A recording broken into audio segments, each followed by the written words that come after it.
Hey everybody, I hope that you're doing well. If you're new to my channel, my name is Ruby, and for about the past year or so, I've been diving into more of a minimalistic lifestyle and being extra careful anytime I make new purchases and really taking a closer look at my spending habits. Now, in no way do I classify myself as a minimalist, but I definitely kind of like to say that I'm a semi-minimalist because, living in New York City, closet space and apartment space is limited, so I am careful in regards to what I choose to bring into my apartment when it comes to like new items and things that I'm spending my money on. But rather than going to like the extreme end of the spectrum and going like full-on minimalist, I've really just kind of like dived into living with less. And so today I wanted to sit down and make a video for you guys because it's been a second since I've made a video in regards to like my living with less lifestyle. So today I wanted to talk to you all about things that I no longer spend my money on and things that I no longer purchase. This list consists of like the main things. I'm sure that there are a few other things that I no longer spend my money on, but in all honesty, they're probably just like such little things that I don't really remember them off the top of my head. But these are the main things that I definitely find I'm no longer spending my money on, I'm no longer purchasing. So without further ado, I'm just gonna get right into today's video.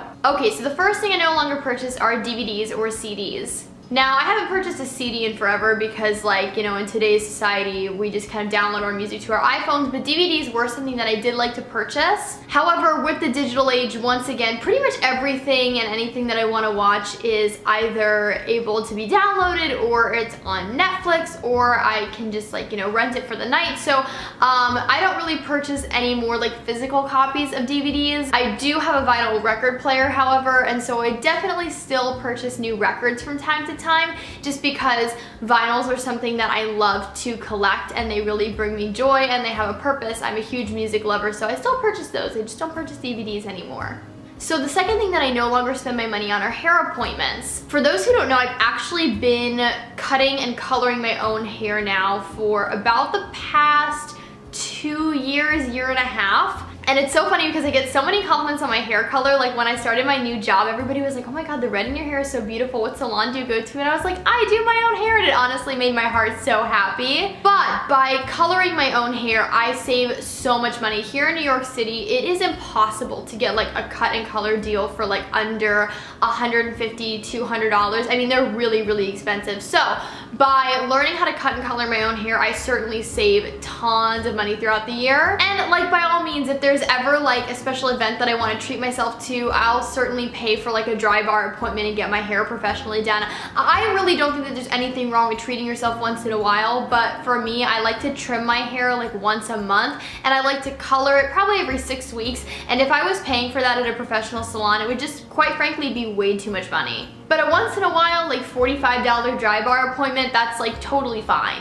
Going along with another like beauty thing that I no longer spend my money on, I actually don't spend any money on brow appointments anymore. Now, for those who don't know, I've got some bushy brows. They are dark, they are shapely. Is shapely even a word? I don't know, that sounded really weird to me, but they're a lot. So for like 5 years, I was getting them professionally threaded, but honestly, now about a year ago, took the time to really learn how to shape and groom my own eyebrows, and I feel like I've gotten pretty good at it, so I no longer spend money on brow appointments.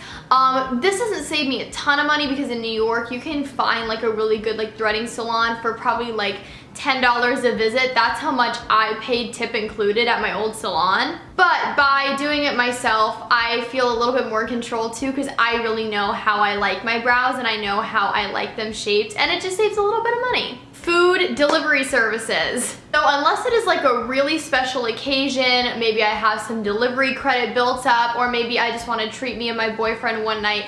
Other than that, I do not spend any money when it comes to food delivery services. I love Seamless and I love Postmates as much as the next girl, but quite frankly, when you throw in the delivery fee and then the tip and then shipping and handling, or like whatever it's called, it just gets way too overpriced. Also, just like a little like bonus thing, side note, even though New York has some of like the greatest restaurants in the world, another way that I like really save a lot of money is I cook at home like 5 to 6 nights out of the week, and then maybe I'll go eat out like once, but for the most part, I cook all my meals at home. So recently, my boyfriend and I moved into our first apartment together. If you follow me on any of my social media networks, you definitely already know this. But when we decided to move in together, we were kind of going over like everything we needed. We both decided that we really were okay with not having cable. We have an Apple TV and we also have like Netflix, Hulu, and Amazon Prime accounts. So between those three things and everything that the Apple TV can do, we honestly realized that cable just again was an unnecessary expense that we really didn't need to be spending our money on. And to be quite honest, I don't really miss cable. It sounds really bizarre, but like for me, I honestly watch more YouTube than I watch like actual television shows.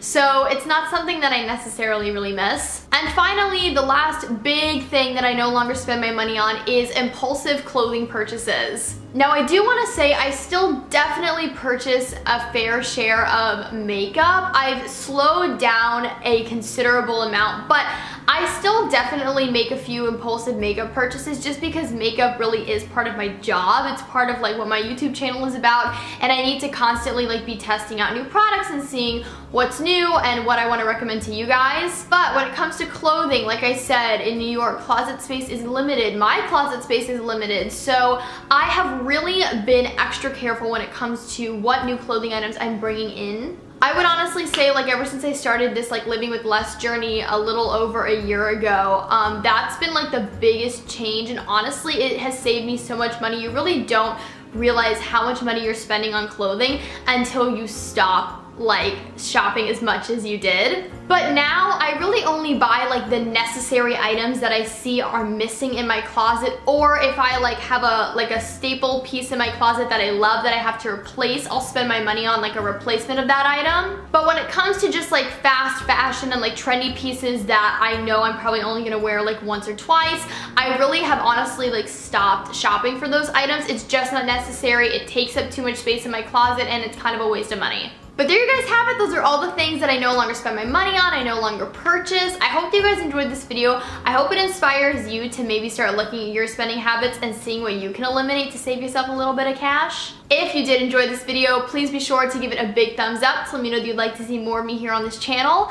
Please subscribe, help me grow the Ruby Rocks the World family. It would mean the absolute world to me. Follow me on all my social media networks. Links are always in the down bar below. I hope that you guys are having an awesome day, night, afternoon, whenever you all are watching this video, and I will talk to you guys in my next one. Okay, bye everybody.